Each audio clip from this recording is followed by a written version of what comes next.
Uma has been asked to create a pivot table to show our total sales by customer type. In week 4, we saw how we could use quite complex calculations to summarize data.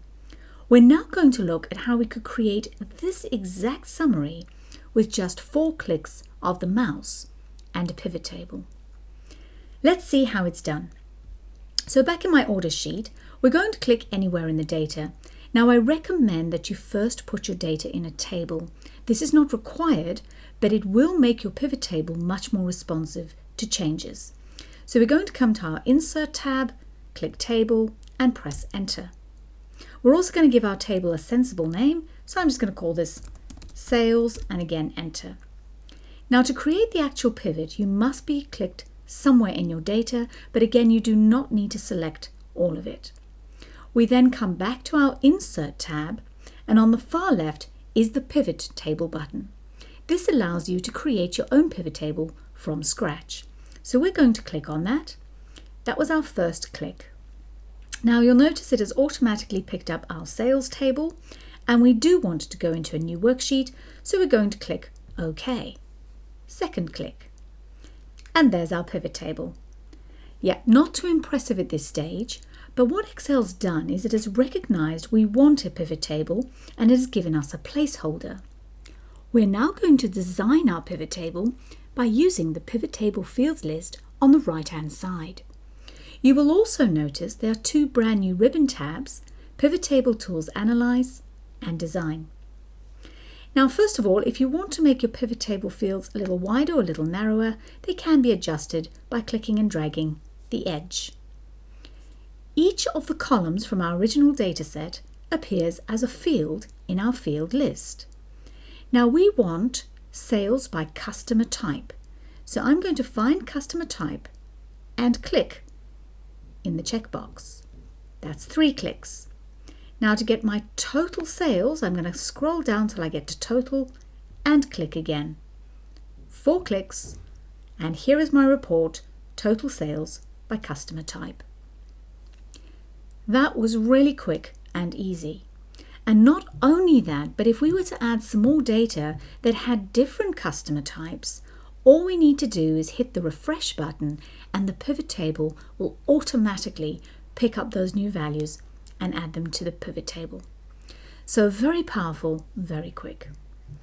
Now there are 2 ways you can create a pivot table. You can either select the data and then tell it where you want the pivot to go, or you can do it the other way around.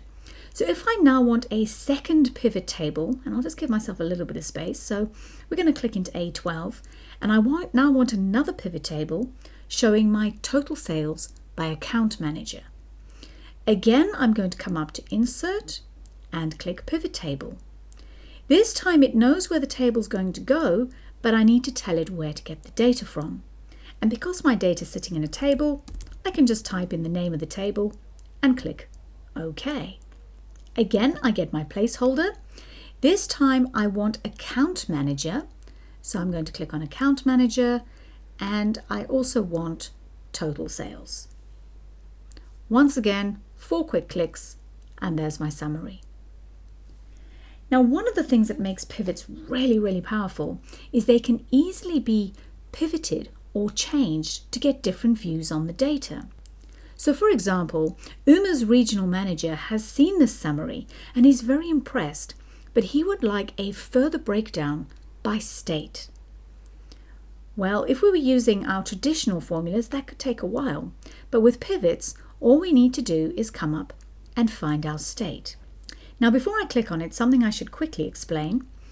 When we're working with our pivot fields, when you simply tick a field that contains text data, it automatically adds that to the rows area, and each of those becomes a row label. When you select a field that contains numeric data, it is automatically added to the values area and summed.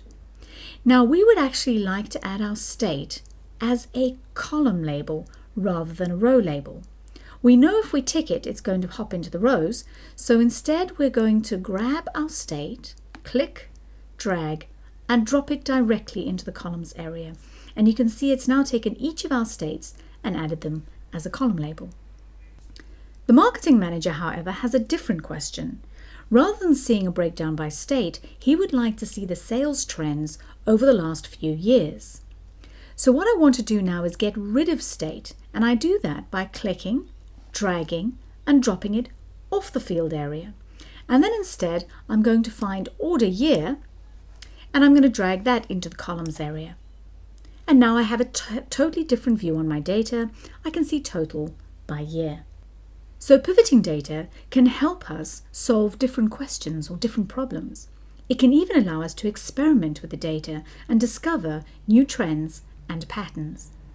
And we're only just starting to unlock the power of pivots.